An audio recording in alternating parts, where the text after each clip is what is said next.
Alright, in this image we are going to use color balance. And color balance is usually used to resolve issues with colorcast. And colorcast is a situation where one color predominantly exists in an entire image and basically paints all the pixels in the entire image with this overwhelming amount of that one color. In this instance, it's green.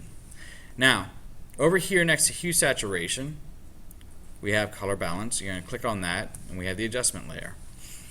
So you have a separation of red, green, blue by cyan, magenta, and yellow. And you'll also notice that up here we have a listing of highlights, midtones, and shadows. So you have access to all these colors to balance them out, but individually in highlights, midtones, and shadows.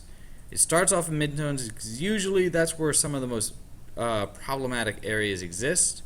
So here we have green to magenta, and we have too much green, we're simply going to slide away from green. And as you can see, we already see an improvement in the overall image. Next we go to highlights. Then there we go. And if you really want to, you can play around a little bit more with the shadows. I wouldn't get carried away because you start to notice this change in the overall image. And let's look at this darker figure here.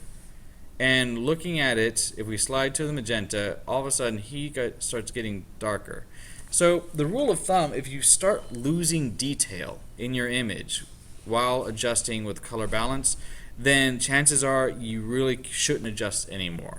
You should not lose detail when making adjustments to your color balance. You should only see an improvement in the quality of the color. But if you start losing detail, then that means that there's really no other color there, and you're actually discarding colors that should be there.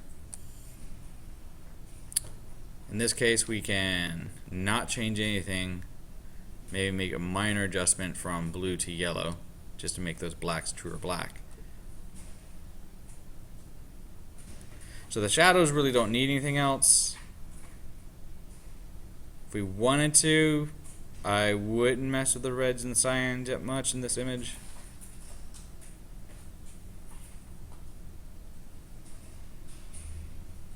And adding a little bit yellow in the highlights actually does, I think, make an improvement. So there you have a dramatic difference by just changing it with one filter. And that is how you should use color balance. Remove one color, but if you start seeing a degradation or a loss of detail by doing any adjustments, then typically that's not the adjustment you want. Or you should only make minor adjustments. And if you notice, I'm only adding -5 to this yellow-blue slider. So there is color adjustments in a nutshell. Enjoy.